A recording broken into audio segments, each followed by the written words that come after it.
হবে আরেকবার লিল্লাহে তাকবীর। আল কোরআনের আলো, কোরআন আছে যেখানে, কোরআন নাই যেখানে, লিল্লাহে তাকবীর।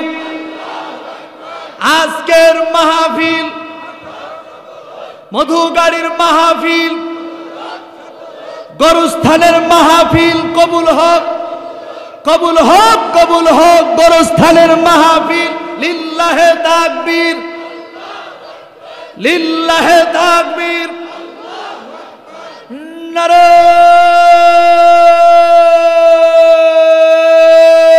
তাকবীর। আল্লাহ কবুল করুক, বলেন আমিন। তোমার গোনা দিন ফুরাইয়া যাবে, যৌবনে পড়বে ঘাটি। ওই যে দেখো ডাকিতেছে তোমায় কবরের মাটি। তোমার গোনা দিন ফুরাইয়া যাবে, যৌবনে পড়বে ভাটি। ওই যে দেখো ডাকিতেছে তোমায় কবরের মাটি। ঠিক কি না? সন্ধ্যা হলে ডুববে রে বেহালা,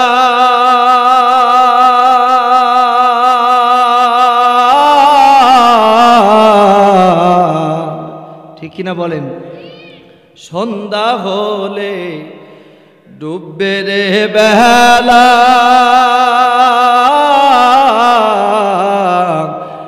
ভেঙ্গে যাবে তোমার জীবনের খেলা।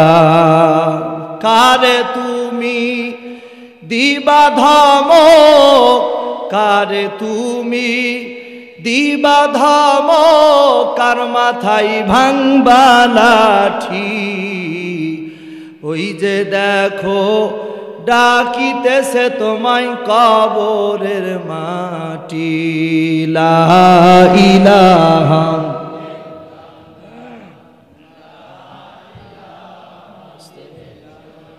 লা ইলাহা ইল্লাল্লাহ, লা ইলাহা লা ইলাহা লা ইলাহা। জিন্দগি তোর যাইরে ফাঁকি দিয়া, সোনার আদম। জিন্দগি তোর যায় ফাঁকি দিয়া, পাক ধরিয়া গেছে দাড়ি, দ্বন্দ্ব আসি গুডাচারি। কখন জানি হবে সমন জারি, সোনার আদম। জিন্দগি তোর যায় ফাঁকি দিয়া, লা ইলাহা। সাউন্ড আগে ঠিক ছিল, নাচো নাচো, ঠিক আছে। লা ইলাহা ইল্লাল্লাহ, লা ইলাহা ইল্লাল্লাহু মুহাম্মাদুর রাসূলুল্লাহ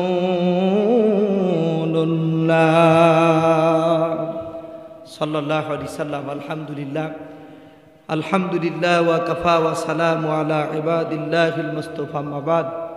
মুআজ্জাজ মুহতারাম, বাংলাদেশের ঐতিহ্যবাহী জেলা কুষ্টিয়া জেলা দৌলতপুর উপজেলার অধীন মধুগাড়িয়া গ্রামবাসী কর্তৃক আয়োজিত আজকের মাহফিলের সম্মানিত সুযোগ্য সভাপতি সাহেব, আল্লাহ তাআলার কাছে আমরা দোয়া করি আজকের মাহফিলের সম্মানিত সভাপতি সাহেবরে নেক হায়াত, হায়াতে তৈয়বা দান করুক। সকলে বলছি আল্লাহুম্মা আমিন। আজকের মাহফিলের সম্মানিত আলোচক বিন্দু, বিশেষ করে মাগরিবের পর থেকে আলোচনা শুনিয়েছেন ওলামা ইকরাম। আমার পূর্বে কথা বলতেছিলেন আমাদের মসজিদের সম্মানিত ইমাম হাফেজ মাওলানা সেলিম রেজা ভাই সহ যারা কথা বলেছেন, আল্লাহ আসুন মহান রবের দরবারে শুকরিয়া আদায় করছি যে আল্লাহ পাক যে মহান মনিব, মহান সৃষ্টিকর্তা, রাজাধিরাজ, হায়াতের মালিক, মৌতের মালিক যে আল্লাহ পাক আজকে এই গোরস্থানে অনেক মানুষ ঘুমিয়ে আছে, তাদের রুহের মাগফিরাত কামনায় এই আয়োজনে যে আল্লাহ পাক আমাদেরকে এখানে বসার, কিছু কথা শোনা এবং বলার মতো পরিবেশ করে দিলেন। সকলে শুকরিয়াতান, কৃপণতা না করে। ডাক্তার রহেলদা তিনি বলছেন যে বান্দা যখন আল্লাহ তাআলার নাম, চিকিৎসা বিজ্ঞানীর কথা জবান ছেড়ে নেয়, আল্লাহ পাক তার হার্ট ভালো রাখে এবং 40টা রোগকে আল্লাহ পাক তার শরীর থেকে সরায় দেয়। এই জন্য কৃপণতা না করে জবান ছেড়ে সকলেই সমস্বরে আমরা পড়ছি আলহামদুলিল্লাহ। আমার ভাইরা আরেকটু কণ্ঠ ছেড়ে দিয়ে পড়ছি আলহামদুলিল্লাহ। লক্ষ কোটি দরুদ ও সালাম সাইয়্যিদুল মুরসালিন আশরাফুল আম্বিয়া তাজেদারে মদিনা হাবিবে কিবরিয়া আখিরি জামানার পয়গম্বর মুহাম্মদ রাসূলুল্লাহ সকলে পড়ছি সাল্লাল্লাহু আলাইহি সাল্লাম। সম্মানিত উপস্থিতি, আমি তো আপনাদের মাঝে প্রায় কথা বলি, আমি কিছু সময় খালি লোক একটু গুছাই দিয়েই প্রধান আলোচকে উঠায় দেব ইনশাআল্লাহ। আল্লাহ পাক এ মাহফিল কবুল করুক, বলেন আমিন। সম্মানিত ভাইরা, সম্মানিত মুরব্বিয়ান ইকরাম, কোরআনুল কারীমের মাহফিলে আমরা আজকে উপস্থিত হয়েছে। আমাদের আপন মানুষ, আমাদের একেবারেই পরিচিত মানুষ, যে মানুষগুলি আজকে কবরে ঘুমিয়ে আছে, তারা চাতক পাখির মতো চেয়ে আছে, কোন বান্দা কোন বান্দি আমার জন্য একটু দোয়া করে। সুবহানাল্লাহ। এই জন্য বিশেষ করে আমরা আল্লাহ তাআলার ওই বান্দা বান্দিগুলির জন্য দোয়া করব, আল্লাহ পাক যেন ওই কবরগুলিকে জান্নাতুল ফেরদাউস বানায় দেন, বলেন আমিন। আজকের এই মাহফিল এখানে হওয়ার কারণে 40 দিন এই জায়গায় আল্লাহ তাআলার পক্ষ থেকে সাকিনা নাজির হবে। কয়দিন? 40 দিন। আর এই সওয়াবের অন্তর্ভুক্ত হবে তারা যারা এই মাহফিলে আসবে, এবং যে মানুষগুলো এই মাহফিলের আয়োজন করছে এই মানুষগুলি প্রত্যেক দিন একই টাইমে 40 দিন আমল নামায় ফেরেশতারা নেকি লিখবে। সম্মানিত ভাইরা, এই জন্য মাহফিলের দাম আছে, আছে না নাই? আছে। আল্লাহর ফেরেশতাগুলি, নবীজি বলেছেন, কোন জায়গায় যখন কোরআনুল কারীমের কথা আলোচনার জন্য সিদ্ধান্ত হয়ে যায়, যখন এরকম ভাবে মাইকে প্রচার প্রসার শুরু হয়ে যায়, একটা নির্দিষ্ট ডেট শুরু হয়ে যায়, বলে এই ফেরেশতাগুলি এই কথাগুলি শোনে। ফেরেশতাগুলি এই কথা শুনে সবে একে একে বলা বলি করে যে আগামী অমুক তারিখে মধুগাড়িয়া গ্রামে মাহফিল, এই মাহফিলের দিন আমরা ঝাঁকে ঝাঁকে ওই মাহফিলে উপস্থিত হয়ে যাব। সুবহানাল্লাহ। আল্লাহর ওই ফেরেশতাগুলি যখন কোরআনের মাহফিলে এসে যায়, এই মাহফিলে বসে যখন জায়গা পায় না, চারিদিকে দাঁড়িয়ে যায়, দাঁড়িয়েও যখন জায়গা হয় না, বলে এই ফেরেশতাগুলি একটার কাঁধের উপরে আর একজন এভাবে করে আসমান পর্যন্ত চলে যায়। আল্লাহ রাব্বুল আলামিন ফেরেশতাদেরকে জিজ্ঞাসা করে, এ ফেরেশতারা বলো দেখি, আমার ওই বান্দা বান্দিগুলি তোমরা তা সেই মাহফিলে গিয়েছ, কি কারণে তারা বসে আছে? আল্লাহর ফেরেশতারা বলবে, আল্লাহ আলাম, আল্লাহ আল্লাহ তুমি তো ভালো জানো, তুমি তো সব জানো। ইন্নাল্লাহা আলা কুল্লি শাইইন কাদির, তুমি তো সব কিছুর মালিক, তুমি তো সব জানো। আল্লাহ রাব্বুল আলামিন বলবেন, ও ফেরেশতারা, আমি তোমাদের মুখে শুনতে চাই। আল্লাহর ফেরেশতারা বলবে, আল্লাহ এই মানুষগুলি বড় গুনাহগার, এই মানুষগুলি এত পরিমাণ গুনাহ করেছে, গুনাহ করতে করতে পাহাড় সমান গুনাহ। এই মানুষগুলি তোমার কথা শোনার জন্যই ময়দানে বসে গিয়েছে। এই মানুষগুলির আব্বা নাই, মা নাই, কবরের ভিতরে ঘুমায়া। আল্লাহ পাক বলে, ফেরেশতারা তোরা সাক্ষী থেকে যা। ও ফেরেশতারা তোরা সাক্ষী থেকে যা আমি আল্লাহ পাক ওই বান্দা বান্দীদেরকে মাফ করে দিলাম। আল্লাহ পাক বলে আমার ওই বান্দা বান্দীদেরকে মাফ করে দিলাম। আল্লাহর দয়া অনেক কম না বেশি? অনেক দয়া। এই জন্য আমার ভাইরা কিয়ামতের ময়দানে বান্দা কঠিন মুসিবতের সময় এরকম ভাবে সমস্যায় পড়ে যাবে। আল্লাহ পাক কোন বান্দাকে জান্নাতে দেওয়ার চিন্তা করবে। আল্লাহ পাক কিয়ামতের ময়দানে যখন কোনো বান্দা জাহান্নামের দিকে যাবে, আপনি যে মাহফিলে এসেছেন হেঁটে হেঁটে যেই মাটির উপর দিয়ে আসলেন, এই মাটিগুলি ওই দিন একেবারে উঠতে উঠতে আল্লাহর সামনে চলে যাবে। আল্লাহ তাআলাকে বলবে যে আল্লাহ, তোমার এই বান্দারে তুমি জাহান্নামে দিতে পারো না। ওই দিন প্রচন্ড শীতের ভিতরে আরামের ঘুমকে হারাম করে দিয়া তোমার কথাগুলি শোনার জন্য ওই ময়দানে বসেছিল। আল্লাহ তাআলার এই মাটির কথা শুনে বান্দারে মাফ করে দিয়া জান্নাতের ফয়সালা করে দিবে। এই জন্য নবীজি বলেছেন সব থেকে হতভাগা হলো সেই যে কোরআনুল কারীমের মাহফিল পাওয়ার পরে ওই মাহফিলে বসতে পারলো না। এই জন্য সব থেকে বড় হতভাগা। এই জন্য আমরা যারা এসেছি আলহামদুলিল্লাহ, আল্লাহ পাক আমাদেরকে পছন্দ করে, ঠিক কিনা বলেন? আর আল্লাহ রাব্বুল আলামিন বলেন যেই মানুষগুলি কোরআনুল কারীমের মাহফিলে বসে যায়, আল্লাহ পাক বলছেন তাদের ঈমান বেড়ে যায়। আল্লাহ পাক কোরআনুল কারীমের ভিতরে বলেছেন ইন্নামাল মুমিনুনাল্লাযীনা ইযা যুকিরাল্লাহ ওয়াজিলাত কুলুবুহুম ওয়া ইযা তুলিয়াত আলাইহিম আয়াতুহু যাদাতুহুম ঈমানা ওয়া আলা রাব্বিহিম ইয়াতাওয়াক্কালুন।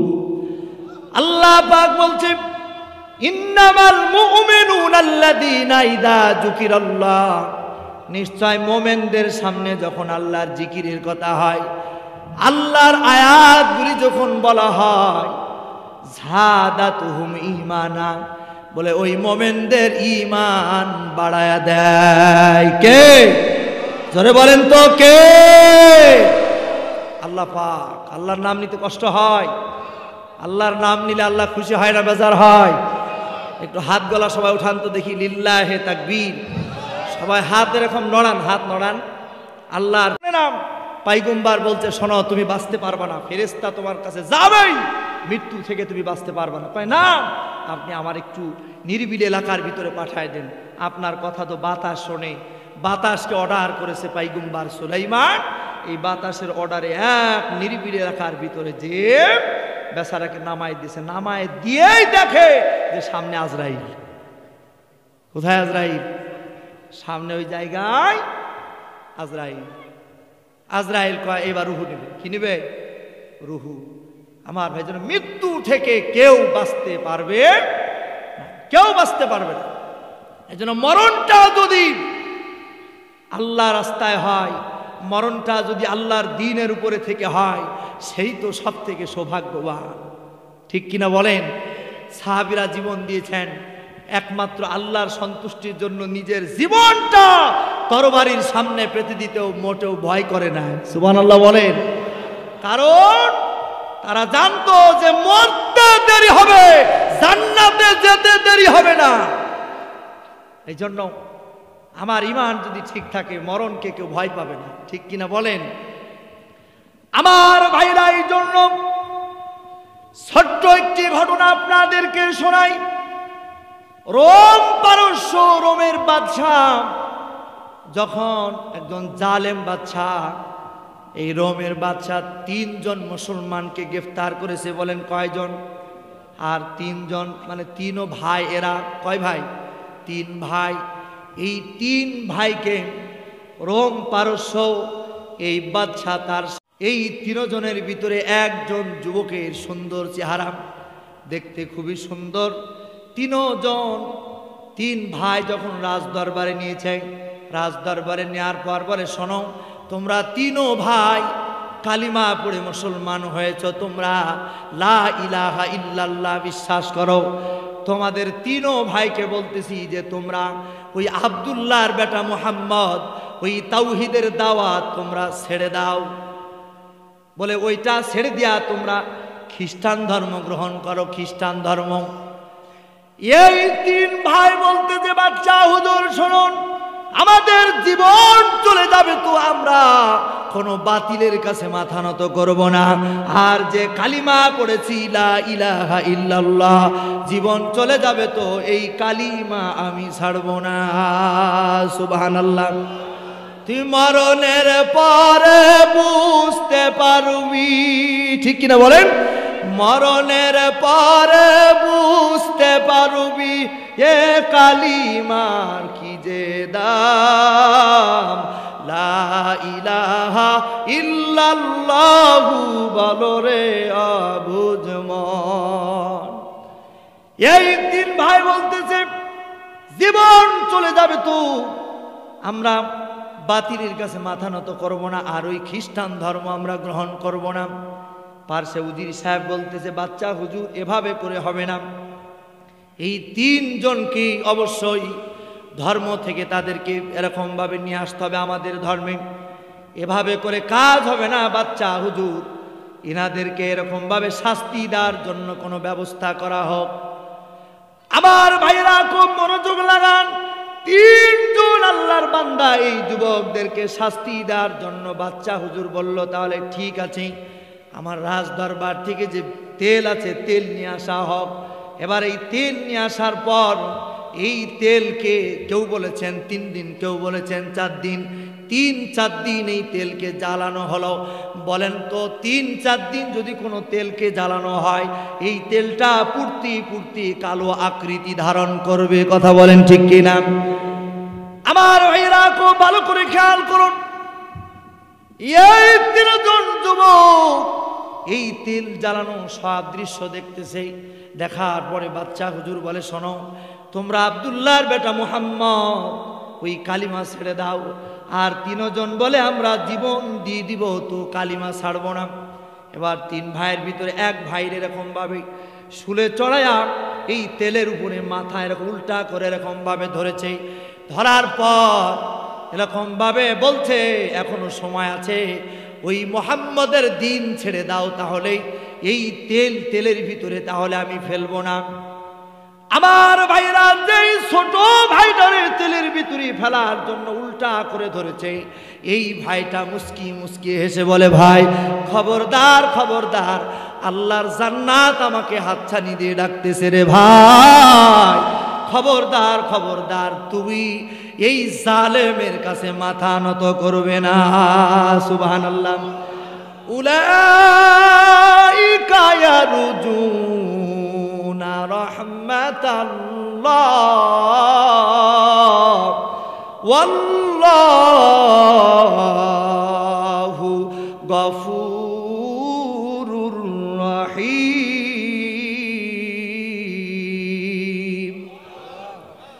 আল্লাহ রাব্বুল আলামিন বলছে, যারা আল্লাহর দ্বীনের জন্য তার জীবনটাকে দ্বীনের জন্য বিলিয়ে দেয়, তাদের উপরে আল্লাহ পাক রহমত নাজিল করে। এই যুবক যখন তেলের ভিতরে যখন ফেলে দিবে মুস্কি মুস্কি হাসে।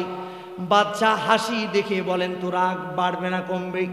কয়, তোরে তেলের ভিতরে ফেলে দিব আর তোর মুখের ভিতরে হাসি। আর এই কথা বলতে না বলতেই সন্তানরে তেলের ভিতরে ফেলে দেয়। বলেন তো 3-4 দিন জ্বালানো তেল এই তেলের ভিতরে ফেলে দিলেই মানুষটার হাড্ডি পাওয়া যায় নাকি? কন হাড্ডি পর্যন্ত গলে যায়, তবে একটা হাড্ডিকে দুনিয়ার কোনো আগুন পুড়াতে পারে না। কোন এক আলোচনার ভিতরে বলেছিলাম, আমার নবীজির আখেরি জামানার পয়গম্বর মুহাম্মদ রাসূলুল্লাহ সাল্লাল্লাহু আলাইহি সাল্লামের মোহরে নবুয়ত। যেই দুই গর্দানের মাঝখানে ত্রিভুজ আকৃতির একটা হাড্ডি আছে, পৃথিবীর সমস্ত চিকিৎসা বিজ্ঞানীরা এবং ডাক্তাররা একমত পোষণ করেছেন, এই দুনিয়ার সমস্ত আগুন দেয়া যদি এরকম ভাবে তাকে পোড়ানো হয়, সব হাড্ডি গলা পুড়ে ছাই হয়ে যেতে পারে, কিন্তু এই হাড্ডিটা পোড়াতে পারবে না। সুবহানাল্লাহ কোন? হুজুর না বললে তো সুবহানাল্লাহ বেরোবে না, কারণ কোন জায়গায় সুবহানাল্লাহ তো জানি না। কথা কন, তাহলে জানলেই তো মানুষ আবেগে বলতো সুবহানাল্লাহ বলতো, কি বলে ঠিক কি না? আসলে সব শিখাতে হবে। আল্লাহ আপনাদের মাফ করে দিন, আল্লাহ আপনাদের কবুল করুক, বলেন আমিন।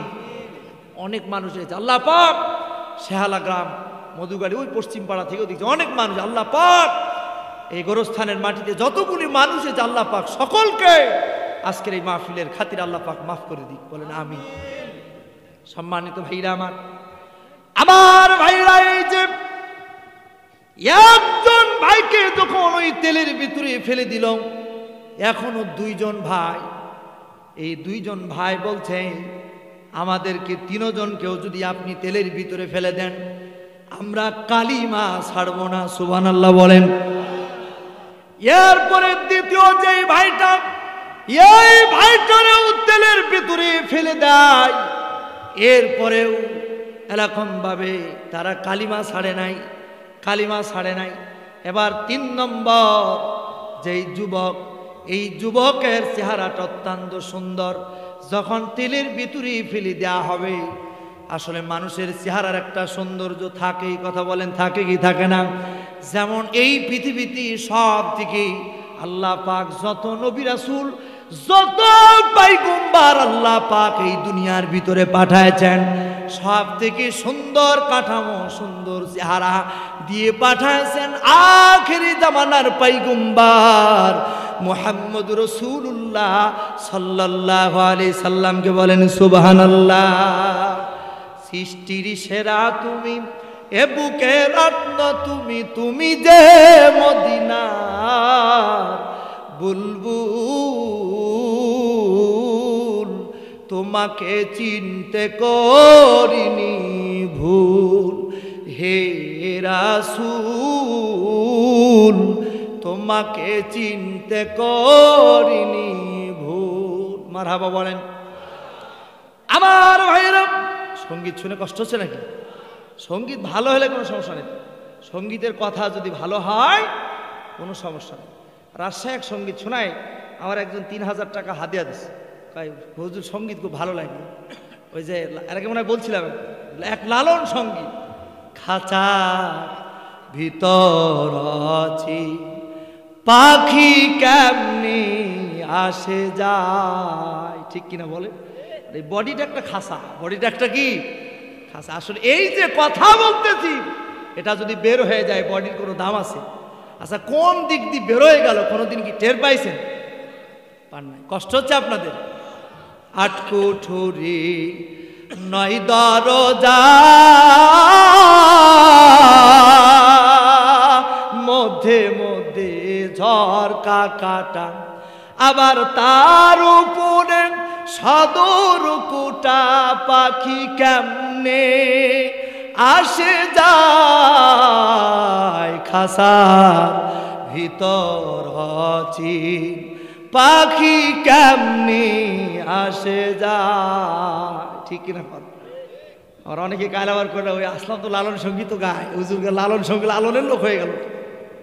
কি কর, ভালো কথা যেই বলুক না কেন সেটা সঠিক কথা, ঠিক কিনা বলেন? যেই বলুক, একজন হিন্দু যদি বলে যে তুমি মিথ্যা কথা বলো না, অবশ্যই সেটা সত্য কথা, ঠিক কিনা বলেন?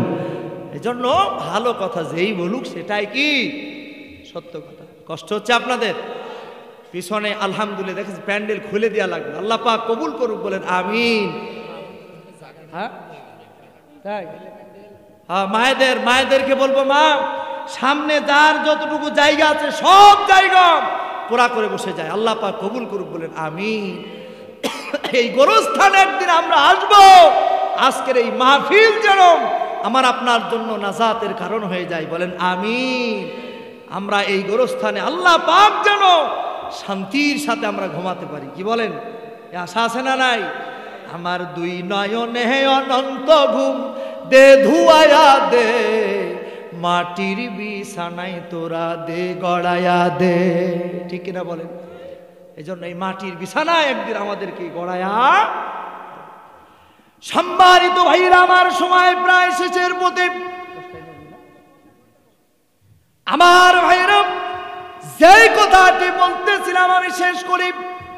3 নম্বর যেই যুবক, সুন্দর চেহারা, একজন উজির সাহেব বলছে, বাচ্চা হুজুর, আপনি যদি এই যুবকটারে আমাকে দিয়ে দেন, তাহলে আমি দায়িত্ব নিলাম এই যুবককে ধর্ম থেকে ত্যাগ করানোর। আমার একটা মেয়ে আছে, সুন্দর রূপবতী মেয়ে, এই মেয়েটারে আমি এই যুবককে যদি খ্রিস্টান বানাতে পারি, তাহলে আমার মেয়েটারে এই যুবকের সাথে বিবাহ দেব। আমার ভাইরা কথা শুনতেছেন? আমার ভাইরা, উজির সাহেব যখন এই কথা বলল, বাচ্চা হুজুর বলল, ঠিক আছে তোমাকে দিয়ে দিলাম, তবে তাদের টার্গেট হলো একটাই টার্গেট, যে ধর্ম থেকে ফেরাতে হবে, ধর্ম থেকে ফেরাতে হবে, এটা হচ্ছে টার্গেট। যেমন আমার দাদা বাবুদের একটা টার্গেট ছিল, এই বাংলাদেশের আনাসে কানাসে মূর্তি বানাও। কথা বলেন ঠিক কিনা বলেন? আমার ভাইরা, ওরা রাস্তার মাথায়, কলেজের মাথায়, বিশ্ববিদ্যালয়ের সামনে, ব্রিজের বসে আমাদের এই মুসলমানের 96% মুসলমানের দেশে ওরা মূর্তি বানাইছে।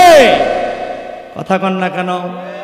যারা ঠিক বলবে না ওরা বুবা শয়তান। রসুল মূর্তি বানাইছে, মূর্তি ভেঙেছে, নবীরা মূর্তি ভেঙেছে।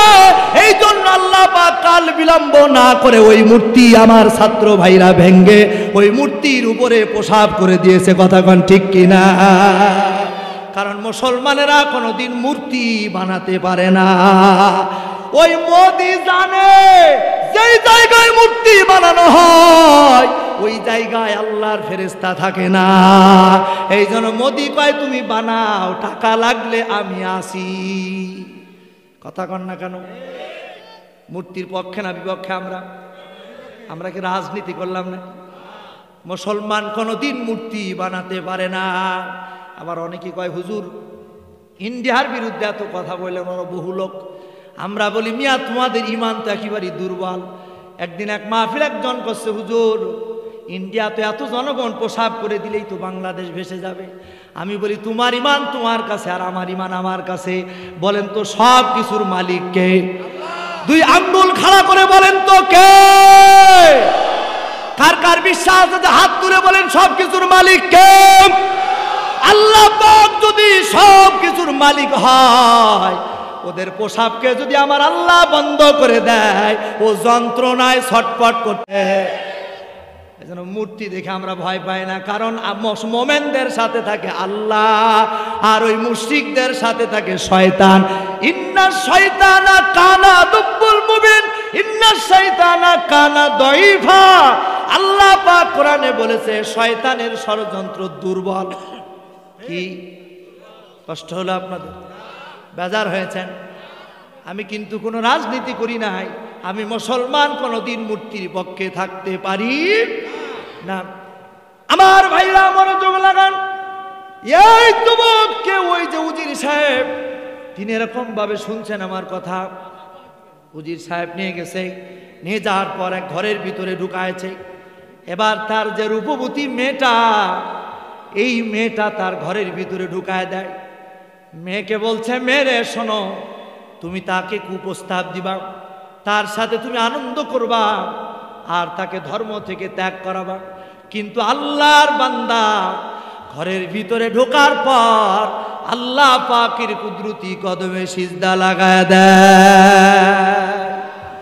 আমার ভাইরা, এই মেয়েটা কোনো ক্রমেই এই যুবক কিরকম ভাবে মাথা উঠাতে পারে না, সারাদিন সিজদায় পড়ে থাকি, এরকম ভাবে রাতের বেলায়ও সিজদায় পড়ে থাকে। এই মেয়েটা খুব চেষ্টা করেও সিজদা থেকে মাথা উঠাতে পারে না। একদিন মেয়েটা বলছে, আমার এই রূপ যৌবন কি আপনার ভালো লাগে না? কয় যে ইন্নী আখাফুল্লাহ, আমি আল্লাহ তাআলাকে ভয় করি। আমার ভাইরা 3 মাস সময় নিয়েছে বাচ্চার কাছ থেকে। বলেন কয় মাস? 3 মাস সময় নিয়েছে। 3 মাস চলে গেল। 3 মাস পর বাবা জিজ্ঞাসা করে, তুমি কি পেরেছ, তুমি কি পেরেছ তাকে এই ধর্ম থেকে ত্যাগ করাতে? বলে, আব্বা যান, আমি এখনো পর্যন্ত পারি নাই, তবে তুমি আমাকে আরো 10 দিন সময় দাও। তাহলে কতদিন হলো? 3 মাস 10 দিন। এরপরে 10 দিন যখন সময় নাই, সিজদায় পড়ে থাকে আল্লাহর বান্দায়, যুবক মাথা উঠায় না। একদিন মেয়েটা বলছে, আপনি মাথা উঠান, আপনি কি চান? আপনি যে আল্লাহর ইবাদত করেন। মেয়েটা বলছে, এরে আল্লাহর বান্দা, আপনি যে আল্লাহর ইবাদত করেন আর আমরা যে ধর্ম পালন করি, আমি বুঝে গেছি আপনি যেই ধর্ম পালন করেন এটা হলো সত্য ধর্ম। সুবহানাল্লাহ বলেন, সুবহানাল্লাহ। ইন্নাদ-দীনা ইনদাল্লাহিল ইসলাম, পূর্ণাঙ্গ জীবন ব্যবস্থা হলো ইসলাম। সব থেকে পরিপূর্ণ একটা ধর্ম হলো ইসলাম। সুবহানাল্লাহ বলেন।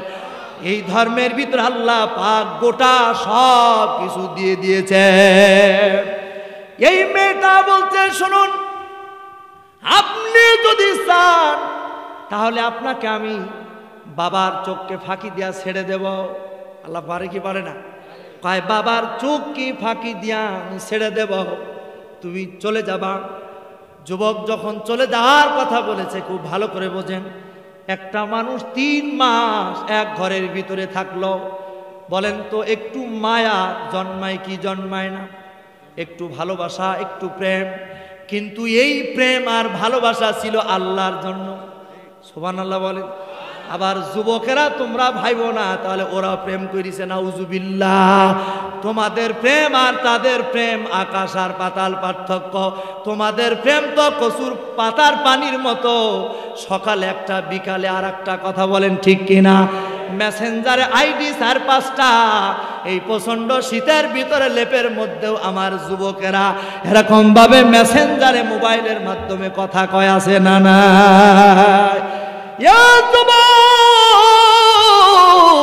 এই মোবাইলকে আমি বলি একটা ইউনিভার্সিটি আর বিশ্ববিদ্যালয়। মোবাইলে কোরআন শেখা যায়, মোবাইলের ভিতরে হাদিস শেখা যায়। ও যুবক, এই মোবাইল দিয়ে খারাপ জিনিসও দেখা যায়। আবার এই মোবাইল দিয়া 2 ছেলের মা এমন মহিলাকে বের করেও নিয়ে যাওয়া যায়। ঠিক কিনা বলেন?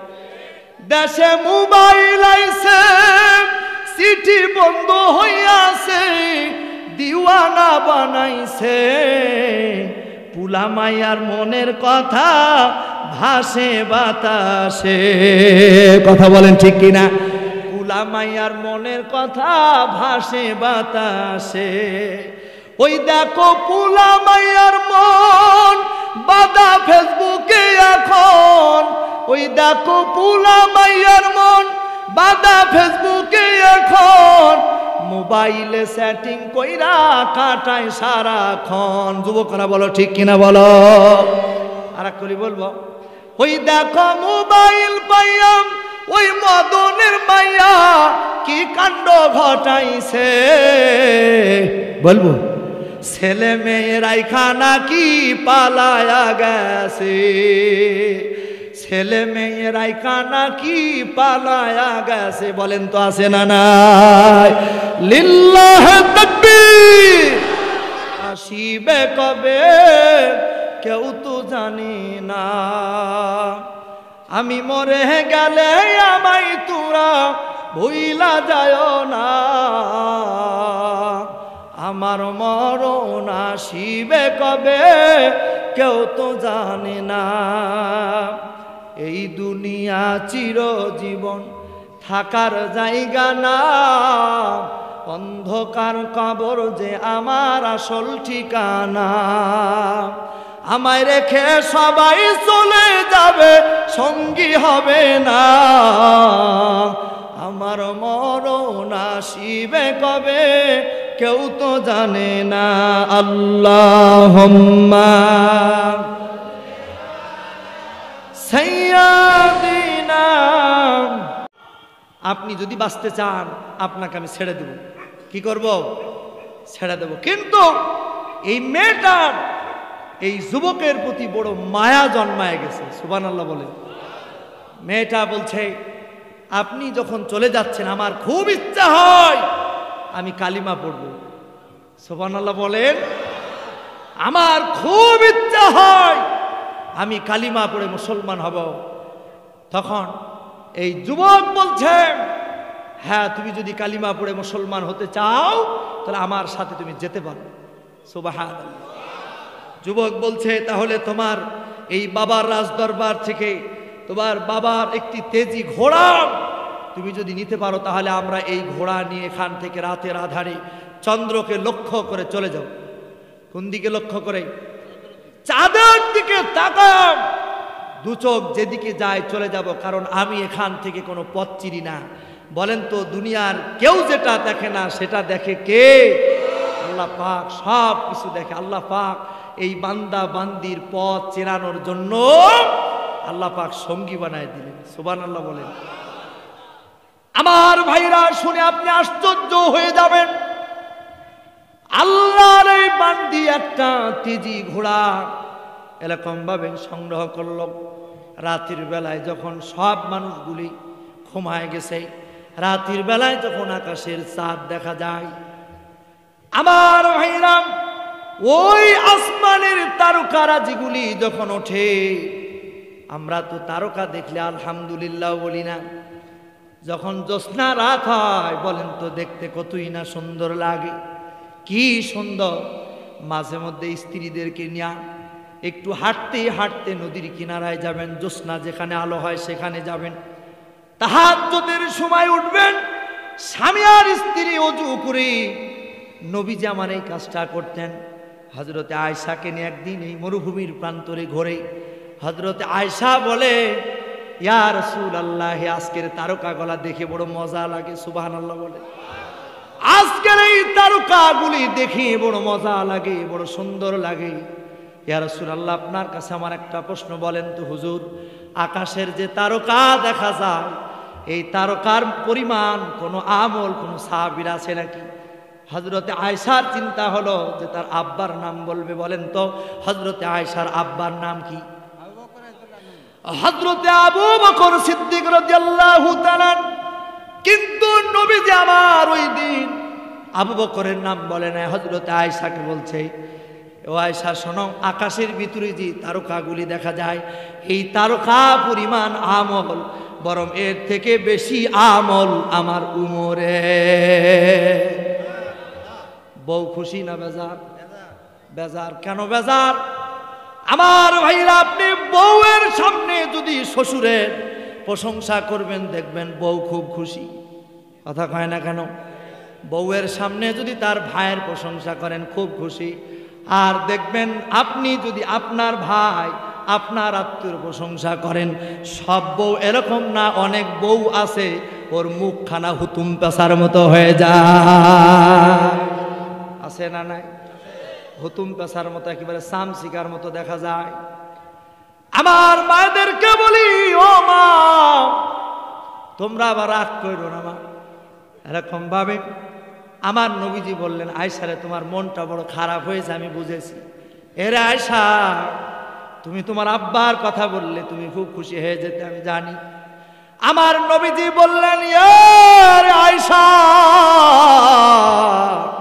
তুমি তোমার বাবার কথা বলছো রে আয়েশা। তোমার বাবার এত আমল, তোমার বাবার এত আমল রে আয়েশা।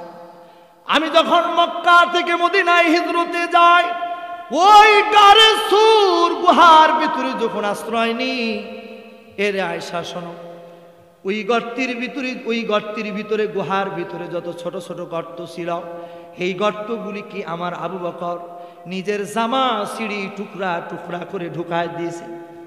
গর্তগুলি সব বোঝানোর পর দেখে যে এখনো কয়েকটা গর্ত এরকম ভাবে পূরণ করা হয় নাই। এখনো কিছু গর্ত এরকম দেখা যায়। আবু বকর কোনো কিছু না পেয়ে তিনার দুই পা দুই গর্তের মুখে দিয়ে দেয়, নিজের জীবনের কোনো পরোয়া করে নাই। এরে আয়েশা, এরে আয়েশা, তার হাত দুইটাও দুই গর্তের এরকম দিয়ে দেয়, নিজের জীবনের কোনো পরোয়া করে নাই যে ওই গর্তের ভিতর থেকে কোনো বিচ্ছু আর কোনো সাপ এসে এরকম কামড়ায় দিবে, আবু বকর শেষ হয়ে যাবে। আমার ভাইরা, নবীজি বললেন, ইয়া আয়েশা, তোমার ওই বাবার ওই গারে সুর 3 দিনের আমল, এই 3 দিনের আমল যদি এক পাল্লায় দেওয়া হয়, আর আমার সমস্ত উম্মতের আমলগুলি যদি এক পাল্লায় দেওয়া হয়, তাহলে আমার আবু বকরের আমল বেশি হয়ে যাবে। জোরে বলা যাবে না সুবহানাল্লাহ? এত আমল তোমার বাবার। আমার নবীজি যখন এই কথা বলেন, আয়েশা হাসে। আয়েশা কি হাসে? কারণ বউ বাবার প্রশংসা করেছে, হাসি এসে গেছে। সুবহানাল্লাহ। এই জন্য স্ত্রীর সামনে শ্বশুর এবং তার আত্মীয় স্বজনের প্রশংসা করা সুন্নত। রাস্তার ভিতরে তার ভাইয়ের সাথে দেখা হয়েছে। অনেক স্বামী আছে বাড়িতে এসে বলে না, কিন্তু আপনি এসে বলবেন তোমার ভাইয়ের সাথে দেখা হলো, চা খাওয়াইলাম। কি খাওয়াইলাম? কয় ভালোই করেছ। কথা কন ঠিক কিনা বলে? আমার ভাইরা খুব ভালো করে শুনুন। আল্লাহর পয়গম্বর হযরত ইব্রাহিম আলাইহিস সালাম তিনি একদিন তার সন্তানের বাড়ি বেড়াতে গিয়েছে। বলেন তো বাবা সন্তানের বাড়ি বেড়াতে যেতে পারে কি পারে না? বাবা সন্তানের বাড়িতে গিয়েছে। সন্তানের বাড়িতে যাওয়ার পর এবার সন্তান ঘরে নাই, সন্তান বনে কাঠ কাটতে গিয়েছে। এবার স্ত্রী আছে, তার বৌমা আছে, জিজ্ঞাসা করে বৌমা তুমি কেমন আছো? খুব চালাক বৌমা, খুব চালাক। বৌমা মনে মনে চিন্তা করতেছে এই মুরব্বী আবার কোথা থেকে আসলো, নিশ্চয় তার বংশের কেউ। যদি আমি অভাব দেখাই কিছু মাল পানি দিতে পারে। কি পানি?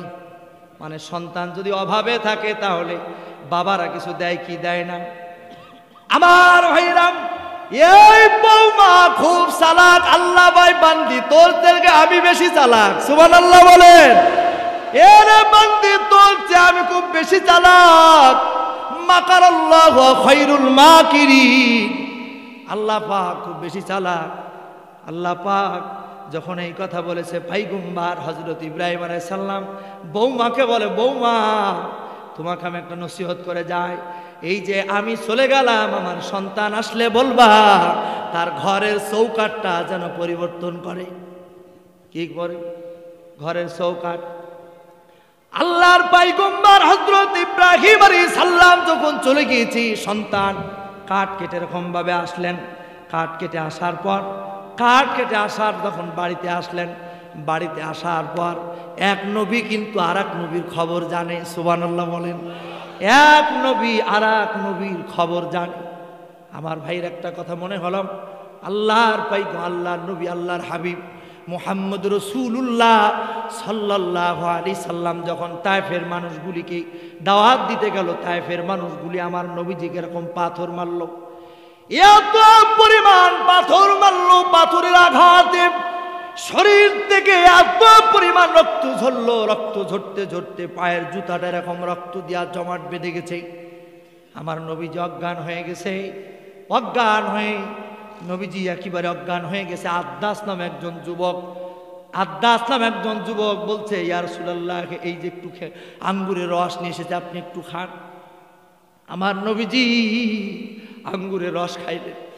আমার নবীজি আঙ্গুরের রস খায়া নবীজি একেবারে অজ্ঞান, চোখ দুইটা ওঠে না।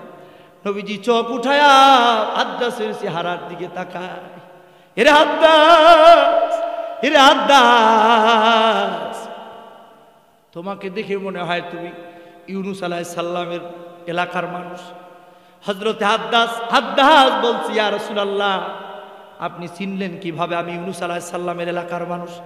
তখন নবীজি বলছে, আদ্দাস এক নবী আর এক নবীর খবর জানে। সুবহানাল্লাহ বলেন। আমার ভাইরা এই জন্য এক নবী আর এক নবীর খবর জানে। আল্লাহর পয়গম্বর হযরত ইব্রাহিম আলাইহিস সালাম যখন চলে গিয়েছে, চলে যাওয়ার পর বাড়িতে আসার পর পয়গম্বর তার সন্তান পয়গম্বর হযরত ইসমাইল সন্তান এসে বলছে, বিবি বাড়িতে কেউ এসেছিল, কি বলে গেছে বলো? তখন বিবি বলছে, শোনো এক বুড়ো এসেছিল। বুড়ো কি? আমার ভাইরা পয়গম্বর হযরত ইসমাইল আলাইহিস সালাম বিবিকে বলছে, বিবি কি বলে গেছে? বলে ওই মুরব্বী বলে গেছে তোমার ঘরের চৌকাঠটা চেঞ্জ করতে হবে। আল্লাহর পয়গম্বর হযরত ইসমাইল তার বিবির দিকে তাকায়ছে, বিবির দিকে তাকায় বলে, আরে বিবি, আরে বিবি, তোমার কপাল তুমি নিজে নষ্ট করেছ। আরে বিবি, তোমার কপালটা তুমি নিজে নষ্ট করেছ। এই জন্য মাঝে মধ্যে আমিও কিন্তু ভাবি, কুষ্টিয়ায় বাসা করেছি, কোনো দিন যদি আমার বাবা বলে যে তোর বউ ভালো ব্যবহার করে নাই, আল্লাহর কসম করে বলি ওই রকম বাসার মুখে ঝাঁটা মেরে চলে আসবো ইনশাল্লাহ। কিন্তু আশা করি বলতে পারবে না, মাঝে মধ্যে খোঁজ খবর নেবেন। এই জন্য বউ যদি ভালো হয় সংসারটা বড় জান্নাতি হয়। কথা বলেন না কেন, ঠিক কিনা বলেন? আমার ভাইরাম, সংসার সুখী হয় রমণীর গুণে। রমণী যদি ভালো হয় সংসারটা বড় বরকতে ভরে যায়। নবীজি বলেছেন, সংসারের ভিতরে যদি দাম্পত্য জীবনটা ভালো হয়, ওই সংসারের মধ্যে আল্লাহ পাক আসমান থেকে সাকিনা নাজিল করে। এই জন্য সংসারটা সুখী করলে ওই পরিবারটার ভিতরে আল্লাহ পাক রহমত নাজিল করে। এই জন্য মাঝে মধ্যে বিবি আপনাকে খেতে দেয়, দোপ ভরে খাবেন তা না, মাঝে মধ্যে জিজ্ঞাসা করবেন, বিবি তুমি আমাকে সব দিয়ে দাও, তোমার খাওয়ার কিছু আছে নাকি, এই যে রেখে দিলাম এইটুকু খাবা। কথা কন ঠিক কিনা বলেন? অনেক স্বামীর আছে বাজারে যায়, বাজারে যাওয়ার পর দোপ ভরে সিঙ্গাড়া খায়, পুরি খায়, ভাজা খায়, মুড়ি খায়, আছে না নাই? কিন্তু বিবি যদি বলে আমারও তো খেতে মন চাচ্ছে, ভালো করে বুঝবেন, রাগ করবেন না। কারণ একটা মেয়ে যখন সংসার ছেড়ে চলে আসে, বাবাকে ছেড়ে যখন চলে যায়, বাবা মাকে যখন ছেড়ে চলে যায়, সমস্ত চাওয়া পাওয়া আপনার কাছ থেকে তারও মনের ভিতরে কিছু চাই। কথা কন ঠিক কিনা বলেন? তবে মায়েদেরকে বলবো, মা তোমাদেরও আবার কিছু খারাপ অভ্যাস আছে, স্বামী জানে না। দোকানে যদি জিলাপি আসে, গ্রামের ভিতরে যদি জিলাপি আসে, ঘরের চাউল দিয়ে জিলাপি খায়, আছে না নাই? কথা কয় না, আছে না নাই? আছে না? ও মা, ও মা, খবরদার এই কাজগুলি করব না মা। ফাতেমার আমল নিবা, ফাতেমার আমল। ফাতেমা নবীজির কাছে গিয়েছে, ইয়া রাসূলুল্লাহ আমাকে একটু আমল দেন। নবীজি বললেন, ও 33 বার সুবহানাল্লাহ পড়বা, 33 বার আলহামদুলিল্লাহ পড়বা, আর 34 বার আল্লাহু আকবার পড়বা। সুবহানাল্লাহ বলেন। ও ফাতেমা, তোমাকে দেওয়ার মতো আমার কিছু নাই। আর যখন রান্না বান্না করবা, যে খাবার রান্না করবা, ওই খাবার থেকে একটু তুলে রাখবা। এই জন্য মুষ্টির চাউল তোলা সুন্নত। সুবহানাল্লাহ বলেন। এই আমল হলো ফাতেমার আমল। কার আমল? ফাতেমার আমল। আমার ভাইরাম, খুব গভীরভাবে খেয়াল করুন। আল্লাহর পয়গম্বর হযরতে ইসমাইল আলাইহিস সালাম বলছে, বিবি শোনো, কথা মনে আছে? ও বিবি শোনো, আমার এরকম ভাবে আব্বা বলে গেছে যে তোমাকে তালাক দিতে হবে। তোমাকে কি করতে হবে? তালাক দিতে হবে। আমার ভাইরাম, ও বিবি, তোমাকে আর রাখতে পারলাম না, তোমাকে আর রাখতে পারলাম না, আমার বাবা বলে গেছে তোমাকে তালাক দিতে হবে। এই জন্য বিবি তুমি তালাক। তাহলে পয়গম্বরের শিক্ষা আমাদের নেওয়া দরকার আছে না নাই? এই জন্য মায়েদেরকে বলি, মা, ও মা, আমার নবীজি বলেছেন, কেউ যদি তার শ্বশুর কুলের আত্মীয়র সাথে যদি ভালো ব্যবহার করে, মেয়েদেরকে বলছি মা, সুন্দর যদি ব্যবহার করো, আল্লাহ পাক তোমার রিজিকের ভিতরে বরকত দিয়ে দিবে। আর যদি তুমি ভালো ব্যবহার না করো, সামাজিক কিছু কথা বলি, দেখবেন মা বাবা যখন একটা মেয়ের মারা যায়, ওয়াজটা আমি অনেক জায়গায় করি, মা বাবা যখন মারা যায়, এই মেয়েরা এই বাড়িতে আর আসতে চায় না। আসতে চায় না এই জন্য ওই বোনটার তখন এই বাড়িতে আসলে পেট ভারী হয়ে যায়। ঠিক কিনা বলেন? আমার ভাইরা, অন্তত এই মেয়েটায় যখন মা বেঁচে ছিল, বাবা বেঁচে ছিল, মা বাবা যখন এই বোনটা যখন বাড়ি থেকে যায়, মা করতো কি, ঘর থেকে কিছু ডাউল, কিছু চাউল, কিছু জিনিস বেঁধে মেয়েটাকে দিত ব্যাগের ভিতরে। তা তো দেয় না, খালি হাত দিয়ে যায়, ভালো একটু খাবার জোটে না। বড় ভাই বলে ছোট ভাই খাওয়াবে, ছোট ভাই বলে মেজো ভাই খাওয়াবে। আল্লাহর কসম করে বলি, এই বোনটা যদি এক ফোঁটা চোখের পানি ছেড়ে আপনার বাড়ির থেকে যায়, আল্লাহর কাছে যদি বলে, আল্লাহ আমার মা যখন বেঁচে ছিল, আমার বাবা যখন বেঁচে ছিল, আমি যখন আসতাম আমার মা আমার বাবা এরকম ভাবে রান্না বান্না করে খাওয়ানোর জন্য ব্যস্ত হতো, আমার মা আমি চলে যাই, আমার পেটটা আমার ভাইদের কাছে ভারী হয়ে গেছে। আল্লাহর কসম করে বলি, ওই মেয়েটা যদি চোখের পানি ছেড়ে যায়, আপনার সংসারে জীবনে অভাব যাবে না। কথা কন ঠিক কিনা কন? বউয়ের হবে অসুখ, ছেলের হবে অসুখ, আল্লাহ পাক আপনার ওই সংসারের উপরে লানত দিবে। এই জন্য আমার ভাইরা, কথার ফাঁকে এই কথাগুলি বললাম, বেজার হয়েছেন আপনারা, আপনাদের পায়ের ধুলা আমার মাথার উপরে কোনো কষ্ট নেবেন না। আপনার সাথে আমার শত্রুতা নেই। আমি চাই এই মধুগাড়ির প্রত্যেকটা মানুষ যেন জান্নাতে যায়। আমি বিভিন্ন মাহফিলেও বলি, যেই মানুষগুলি আমার জন্য কল্যাণকামী দোয়া করে, যেই মানুষগুলি পথে ঘাটে বিভিন্ন সময় বলে, হয়তো এই দোয়াটা দুনিয়ার কেউ, কারণ দোয়া এমন একটা জিনিস কোনো তার লাগে না। দোকানের মধ্যে অথবা দোকানে বসে বলে আমার আসলাম, কত মায়েরা বলে আমার রফিকুলের বেটা, কত মায়েরা বলে আমার বেলির বেটা। এই যে দোয়া করে দেয়, সুন্দর আলোচনা করে, ভালো লাগে। আল্লাহর কসম করে বলি, দোয়া এমন একটা জিনিস কোনো তার লাগে না, কোনো কানেকশন লাগে না। এক প্রান্ত থেকে আল্লাহ পাক ওই দোয়াটা আসমান পর্যন্ত পৌঁছায় দেয়। সুবহানাল্লাহ বলে।